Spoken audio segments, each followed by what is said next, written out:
রাউজান বিএনপির ঘোষিত রাষ্ট্র কাঠামো মেরামতের ৩১ দফা প্রচারে মাঠে নেমেছে স্থানীয় নেতাকর্মীরা। লিফলেট বিতরণ, মিছিল ও পথসভায় জমে উঠেছে পুরো এলাকা।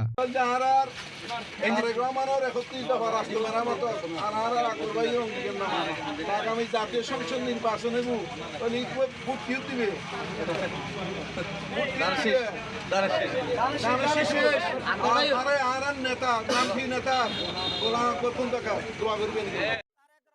মঙ্গলবার বিকেল ৩টা থেকে রাউজান পৌরসভার ৯ নম্বর ওয়ার্ডের রাউজান মহিলা মাদ্রাসা এলাকা থেকে শুরু হয় কর্মসূচি।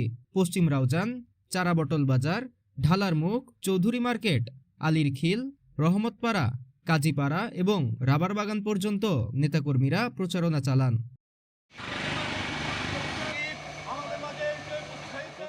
মাদ্রাসা সম্মুখে অনুষ্ঠিত পথসভায় সভাপতিত্ব করেন ওয়ার্ড বিএনপির সভাপতি মোহাম্মদ আরঙ্গজেব খান সম্রাট। প্রধান অতিথি ছিলেন উত্তর জেলা যুবদলের সভাপতি হাসান মোহাম্মদ জসিম। প্রধান বক্তা ছিলেন রাউজান পৌর বিএনপির সভাপতি আবু মোহাম্মদ।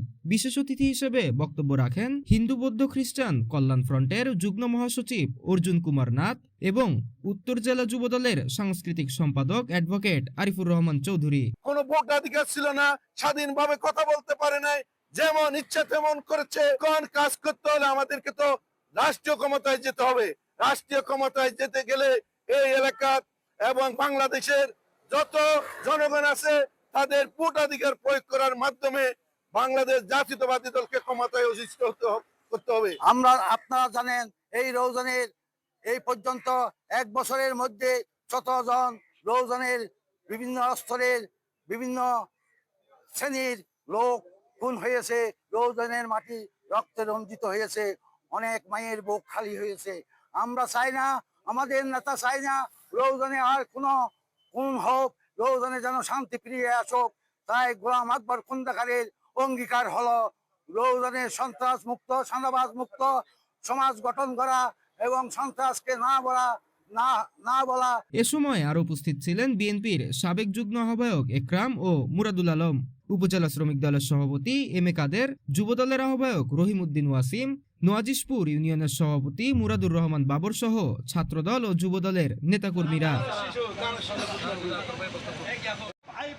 পথসভায় বক্তারা পরিবর্তনের পক্ষে জনমত গঠনে আহ্বান জানান। সভা শেষে তারা দোকানপাট, পাড়া মহল্লা, পথচারী ও যান চালকদের মাঝে লিফলেট বিতরণ করেন। এ সময় স্থানীয় মানুষের উপস্থিতি ও আগ্রহ ছিল চোখে পড়ার মতো। এছাড়াও আসন্ন ত্রয়োদশ জাতীয় সংসদ নির্বাচনে ধানের শীষ প্রতীকে ভোট চাওয়ার আহ্বান জানানো হয়।